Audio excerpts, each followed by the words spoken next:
Sinners treats music as a moment of transcendence, in which the human being can briefly rise above life and death and conjuring spirits.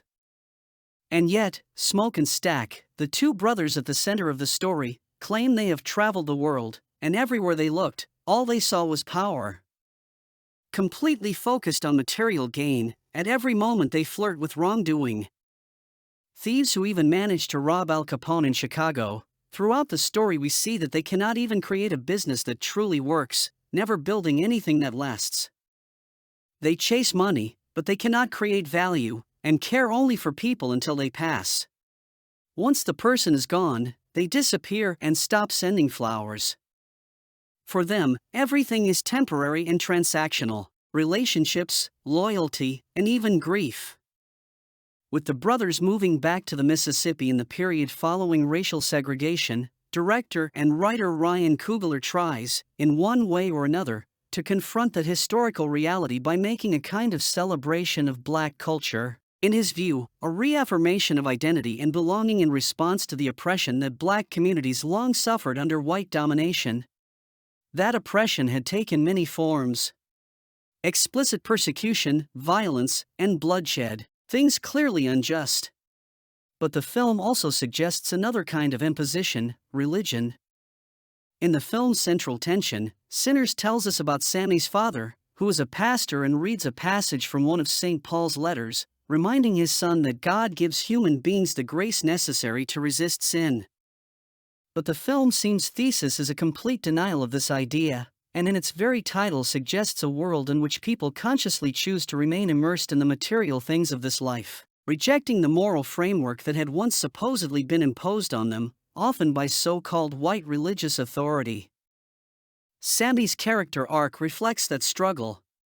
He chooses the attractions of the world, the pursuit of pleasure, music, and the promise of recognition and glory that music can bring. And in many ways, he mirrors the path taken by the two brothers as well. All the sinners of this story are drawn toward the same temptation: to live for the immediate rewards of this world rather than for something higher. When the characters are tempted by the vampires, these evil spirits suggests that in a world where everything seems destined to fail, freedom may appear impossible. And that is precisely why the demons seem so seductive. They promise something that human life appears unable to deliver. They invite people to give themselves over to the lower impulses: pleasure, money, immediate satisfaction.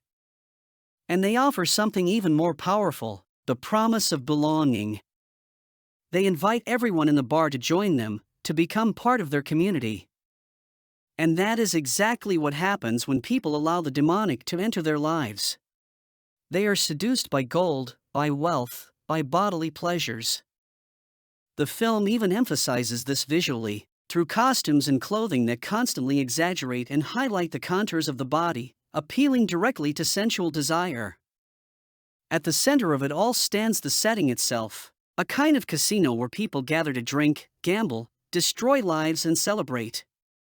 On the surface, it looks like a vibrant celebration, full of music, energy, and the cultural vitality of black life. But beneath that celebration lies something darker. The voodoo spirituality that appears in the story has no real power to transform the world, cannot prevent tragedies. As destruction quietly advances, in the end, the two twin brothers mirror one another. One of them fully becomes what the vampires represent, surrendering himself to that demonic power. The other tries to exercise what he believes is the greatest freedom still possible in that world: revenge against the white oppressors. In that vision, retaliation becomes justified. An eye for an eye, a tooth for a tooth, without moral consequence. And yet, in the film's final moments, something curious happens. The story moves toward a kind of spiritual reconciliation. Smoke reaches what appears to be a form of paradise, where he is reunited with his son. There are no real consequences for the actions committed in the world. In this sense, completely opposite to Christian worldview, the film seems to suggest that one can pursue worldly desires, violence, and vengeance and still arrive at peace in the end. This idea is reinforced by Sammy's arc, he ultimately abandons the Christian faith of his father. And yet the film presents this decision as if nothing truly problematic has occurred. Sammy goes on to achieve recognition and glory in this world. He even remembers the night when he was attacked and tempted by the demons as the greatest day of his life. What the story never says is the other and real possibility, that Sammy may have traded eternal life for temporary success, that in seeking only the goods of this world, he may have lost something far greater, and ended up his life alone, drinking in a bar throughout the night.